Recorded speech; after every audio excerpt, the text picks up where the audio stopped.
As the night deepened, King Shahryar sat back, his thoughts still lingering on the lessons from the tale of the enchanted prince. Shahrazad's words had awakened something in him, a desire to seek not only power but wisdom, something he had neglected for too long. She noticed the shift in his demeanor and, sensing his readiness for another story, began her next tale, one filled with mystery, temptation, and the pursuit of a coveted prize.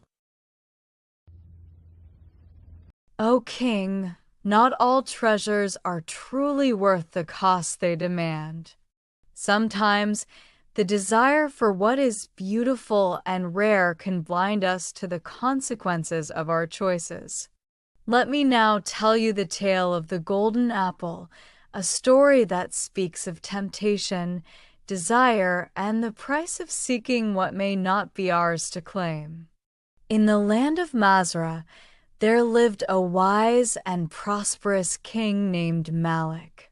His kingdom was known for its fertile lands, its vibrant markets, and the peace that reigned throughout the realm.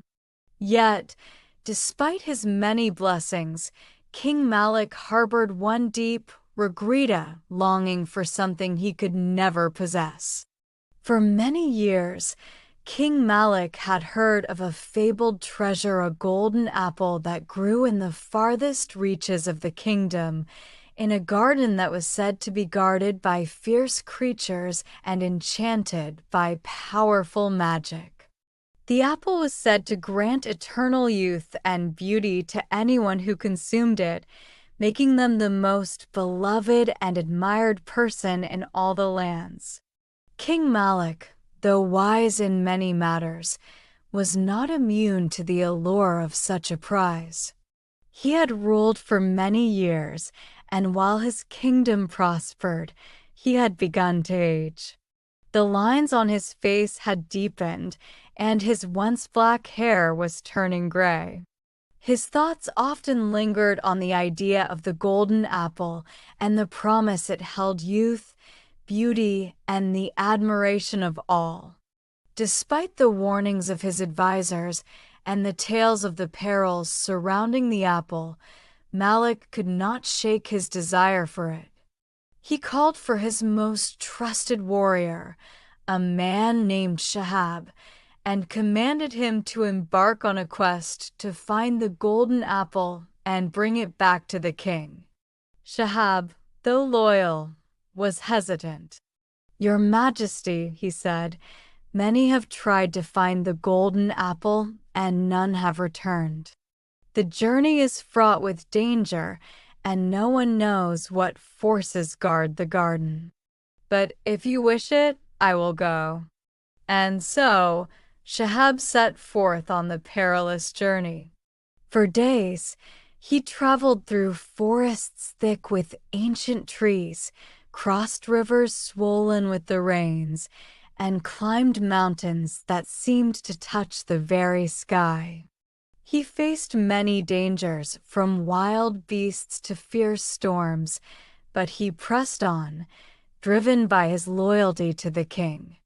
Finally, after many weeks, Shahab reached the edge of a vast and mystical garden. The air was thick with the scent of exotic flowers, and the trees were heavy with fruits of every kind.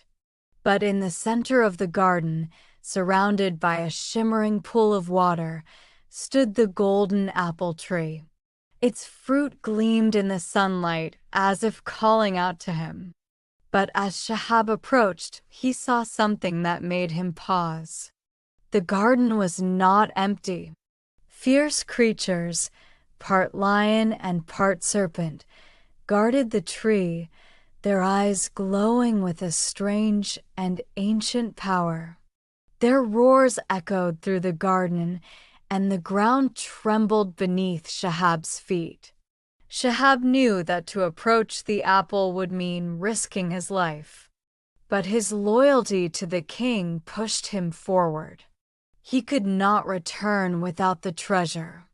With a deep breath, Shahab drew his sword and charged toward the creatures, hoping to defeat them and claim the golden apple for King Malik. The battle was fierce, and Shahab fought with all his strength, using every skill he had learned as a warrior. But the creatures were too powerful. Their claws and fangs were sharp, and their scales were as hard as iron. Just when it seemed that Shahab would be overcome, a voice called out to him. "Do not fight them, brave warrior," the voice said. "The creatures are not your enemy. They are guardians, protectors of the treasure you seek. The true danger lies not in the creatures, but in the temptation you feel." Shahab, though confused, paused in his battle. Before him stood an old woman, bent with age, but radiating a strange power. "Who are you?" he asked, still holding his sword in hand. "I am the keeper of the garden," the woman replied. "And I have been watching you, young warrior. You seek the golden apple, but what you do not understand is that this treasure is not meant for you. The apple may grant youth and beauty, but it comes at a great cost, one that even a king may not be willing to pay." Shahab lowered his sword, listening intently. The old woman continued, "The apple's power does not come without a price. Those who consume it may remain young forever, but they will lose everything that makes them truly human. They will become shadows of themselves, forever chasing after something that can never be reclaimed." Shahab's heart sank. He had heard tales of those who sought immortality, only to lose their souls in the process. But still, his loyalty to the king was strong. "What should I do?" he asked, his voice trembling with uncertainty. "Leave the apple be," the old woman said softly. "Return to your king and tell him that the greatest treasures are not those that can be held in the hand, but those that are found in the heart." And so Shahab turned back, his heart heavy with the knowledge of the danger that lay in the golden apple. He returned to King Malik and told him of the garden, the creatures, and the curse that accompanied the apple. The king listened in silence, his face hard as stone. For the first time in many years, King Malik felt something stir within him, a deep sense of regret. He had spent so much of his life chasing after power, wealth, and beauty that he had forgotten what truly mattered. The love of his people, the peace in his kingdom, and the wisdom of age were the treasures he had overlooked. And so King Malik abandoned his quest for the golden apple. He ruled his kingdom with newfound wisdom, understanding that the most precious things in life could not be sought through magic or greed, but through kindness, humility, and the love of those around him. And that, O King, is the tale of the golden apple, a story of desire, temptation, and the realization that some treasures are best left untouched. It seems that the greatest treasures lie not in what we seek outside of ourselves, but in the lessons we learn along the way. Yes, O King. True wisdom is not found in what we can possess, but in what we can give and understand.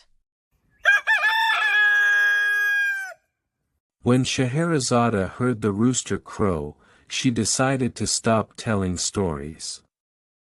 Shahryar smiled and realized that Scheherazade would not tell any more. Of course, he had a new date the next night to continue enjoying the stories of his beautiful wife, Scheherazade. King Shahryar sat in thoughtful silence after hearing the tale. He was once again reminded of how fleeting material desires could be, and how often they led to unforeseen consequences.